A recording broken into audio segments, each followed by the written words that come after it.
나오고 또 오늘 사여전도 우리 권사님들 헌신 예배 드리는데 또 하나님의 은혜가 또 강물같이 흘러가시기를 바라고, 우리 권사님도 적어도 한 150살까지 사셔서 저에게 힘을 주시기를 바랍니다. 우리가 지난 시간에 사도행전을 계속 보고 있는데 그 바울이 이제 안디옥에 가기 위하여 드로아라고 하는, 지난주 지도를 보셔서 알 겁니다. 드로아라고 하는 곳에서 일행이 다 같이 합류를 하게 됩니다. 이 드로아라고 하는 곳은 항구 도시입니다.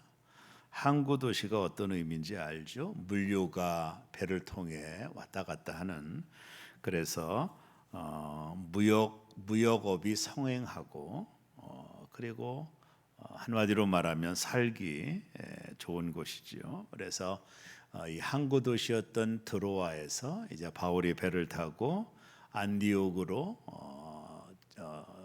가려고 하는 타이밍에 오늘 본문이 있는 겁니다. 여러분 그렇게 아시고, 이 드로아라고 하는 곳은 바울에게 있어서 상당히 의미가 있는 지역입니다. 우리가 사도행전 16장에 보면 바울이 이제 밤에 환상을 보잖아요. 바울이 환상을 봅니다. 그때 마게도냐 사람 하나가 나타나서 우리를 도와달라 하는 환상을 보게 되어서 바울이 자기가 가고자 했던 유럽을 포기하고 아시아로 오게 되는 하나의 포인트가 됐던 그런 지역이 이 마게도냐 지역이에요. 드로아에서 마게도냐 지역은 우리가 아는 대로 빌립보, 데살로니가, 베리아, 이곳 소아시아의 교회들이 형성된 그 마게도냐 지방으로 우리를 도와달라고 하는 환상을 보고 바울이 자신이 가고자 하는 것을 완전히 바꿔서 성령의 음성에 따라 마게도냐로 가기 위하여 드로아에 왔던 바울을 보게 됩니다.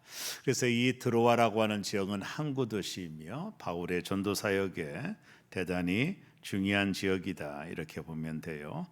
2차 전도여행을 마무리하고 바울이 이제 빌립보 외항인 네아폴리에서 배를 타고 에게해를 건너 지금의 터키 북부인 드로아에 도착을 합니다.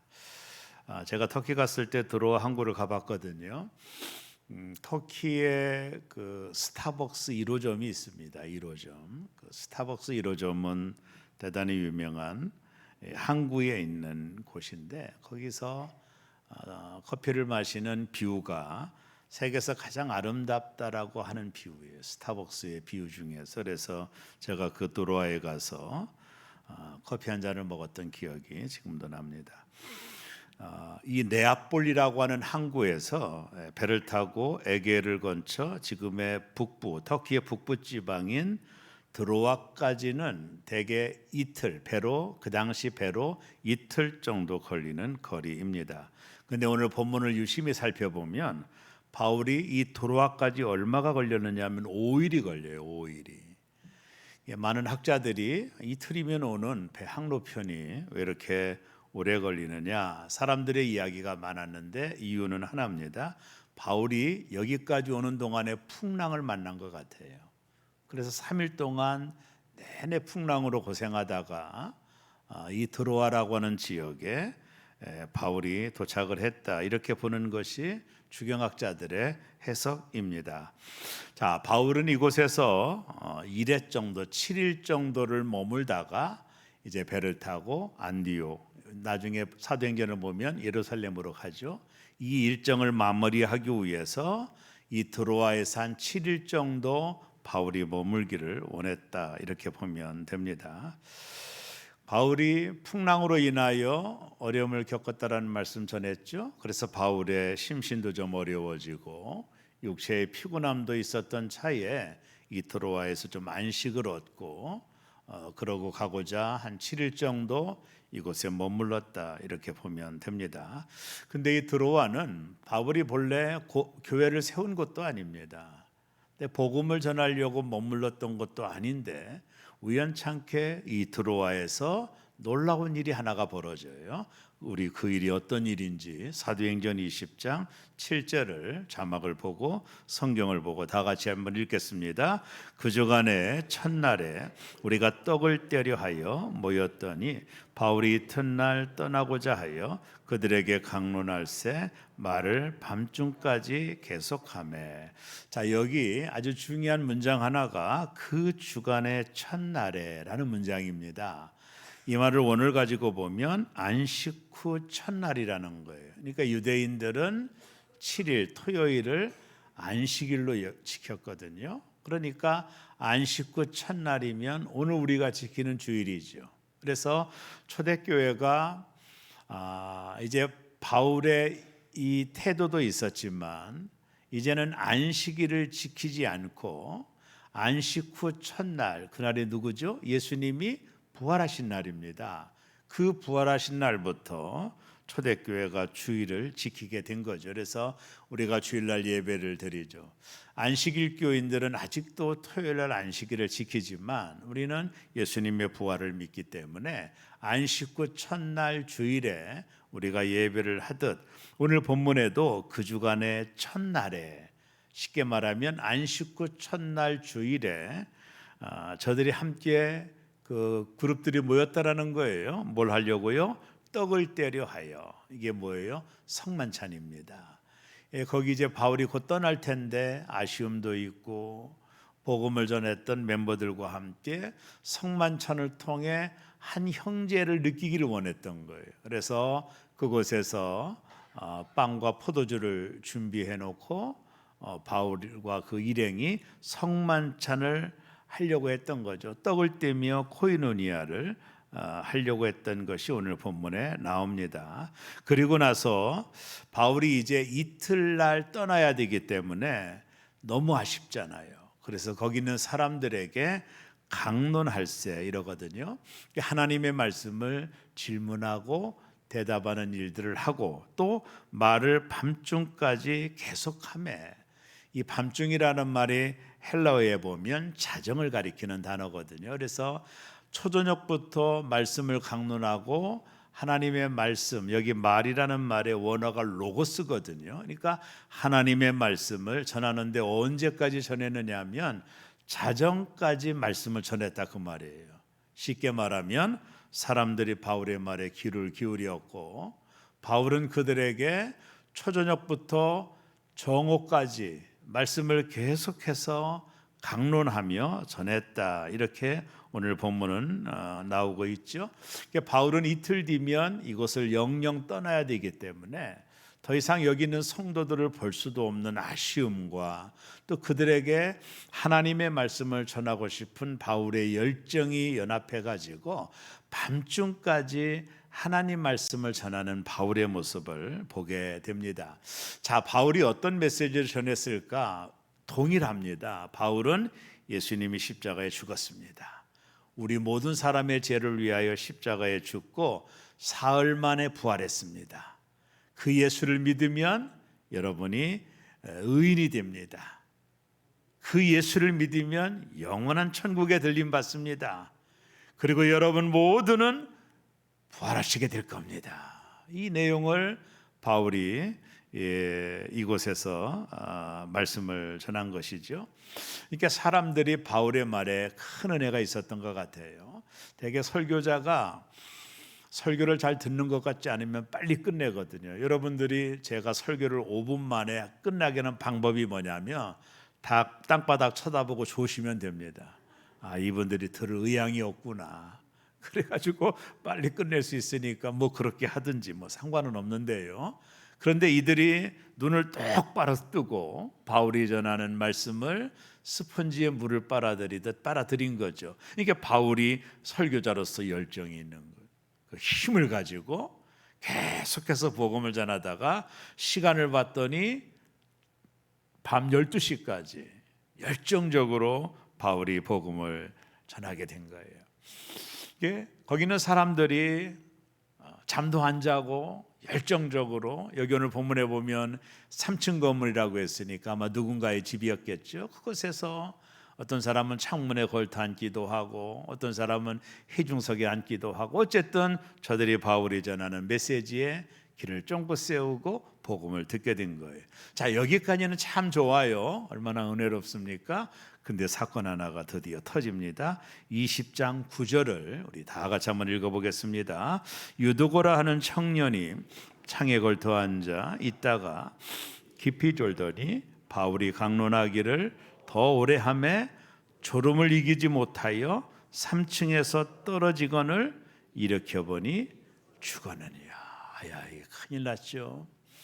지금 하나님의 말씀을 은혜롭게 전하고 있는 이 순간에 뜻하지 않는 사건이 생긴 거예요. 이건 예견되지 않는 사건이죠.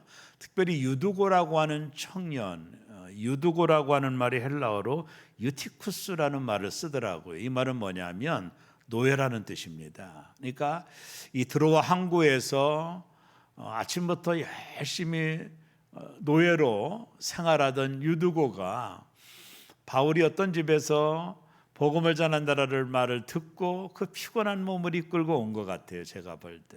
여러분, 노예가 하루 종일 일을 하는 사람 아닙니까? 그가 뭐 푹 쉬었다 왔겠어요? 주인의 명령에 따라 이 드로아 항구에서 하루 종일 일을 하다가 바울이 복음을 전한다라는 말을 듣고 이 노예가 여기 왜 왔는지는 모르고 어떻게 왔는지는 누구 때문에 왔는지는 모르지만 그러나 이 유두고라고 하는 이 친구가 노예 생활을 하다 하루 종일 일하다가 이곳에 와서 복음을 듣고 있었던 순간입니다. 근데 유두고라고 하는 이분이 이제 창문에 걸터 앉았다 그랬거든요. 아마 사람들이 좀 많이 모였던 것 같아요. 아니면 졸음이 와서 창문에 앉으면 찬바람이 불어오니까 깰 수 있어서 그런지는 알 수 없으나 창문에 걸터 앉아 있다가 바울이 전하는 말씀이 오랫동안 하니까 자정 넘도록 오랫동안 하니까 이 유두고가 졸음을 참지 못하다가 깜빡하는 사이에 그 3층 창문에서 유두고가 밑으로 떨어진 거죠. 자, 이 정도 되면 거의 문제가 있는 거죠. 그래서 오늘 여기 보니 일으켜 보니 죽었는지라 이랬거든요. 이 본문을 누가 쓰고 있느냐 하면 누가가 쓰고 있는 거예요. 누가는 닥터 의사입니다. 그러니까 명확하게 유두고가 죽었음을 쓰고 있는 거예요. 여기 죽었느니라고 하는 헬라어 단어가 사도행전에 보면 아나니아와 삽비라가 성령을 속이다가 죽었던 그 똑같은 단어거든요. 그러니까 누가는 유두고가 죽었다라고 확정을 하고 있는 거죠. 설교를 듣다가 유두고가 떨어져서 죽게 된 거예요. 그러니 그 이 분위기가 좀 어떻겠습니까? 찬물을 끼얹듯 정말로 암담한 현실이 찾아왔던 것이죠. 사람들이 얼마나 놀랬겠습니까? 설교 듣다가 한 사람이 죽어버린 거예요. 얼마나 놀랬겠어요. 사람들이 웅성거리고 시끄러웠던 것을 이해가 할 수 있죠. 자, 그때 바울 사도의 행동이 참 신기합니다. 사도행전 20장 10절을 이어서 한번 읽겠습니다. 바울이 내려가서 그 위에 엎드려 그 몸을 안고 말하되 떠들지 말라 생명이 그에게 있다 하고. 자, 바울이 유두고가 푹 떨어지는 소리도 컸겠죠.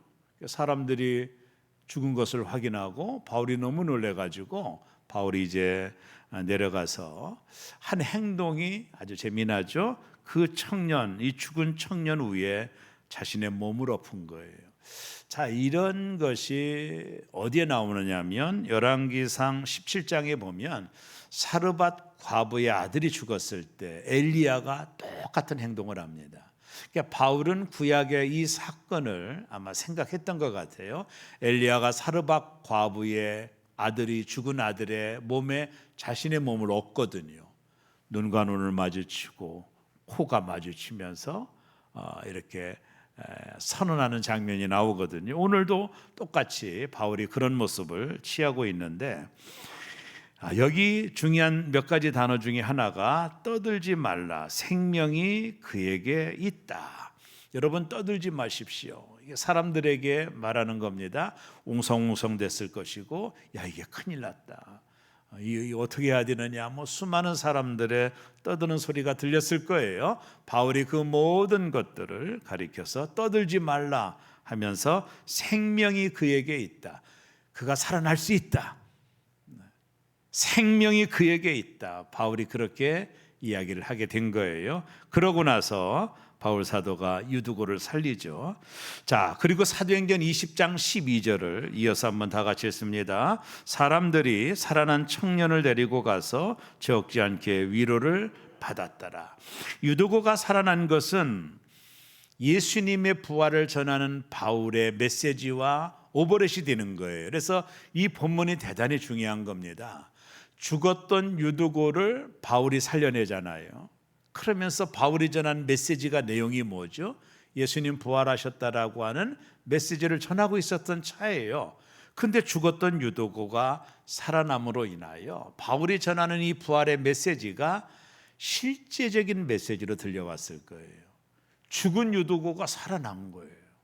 예수님의 부활을 전하고 있는 이 순간에 죽었던 유두고가 살아남으로 인하여 예수님의 부활의 메시지를 전하는 바울의 메시지에 이 유두고 사건은, 이 살아난 유두고 사건은 부활을 더 확증하는 메시지가 됐을 거라고 봐요. 유두고가 살아난 걸 보니까 바울이 전하는 예수님의 부활도 맞구나, 또 우리도 동일하게 부활할 거라고 하는 믿음도 이 사건을 통해 저들이 크게 가졌을 거라고 봅니다. 그래서 오늘 본문은 유두고가 죽은 사건은 이 흐름상 대단히 장애물이었지만 오히려 유두고를 살림으로 인하여 예수님의 부활에 대한 메시지가 실제적으로 느끼게 했던 그런 사건이거든요. 여러분, 죽은 나사로를 살리고 나서 예수님 뭐라고 말씀했어요? 나는 부활이요 생명이니, 그 메시지가 나오는 거거든요. 그러니까 유두고가 죽고 난 이후에 그를 살림으로 바울이 전한 메시지가 실제적이라는 것.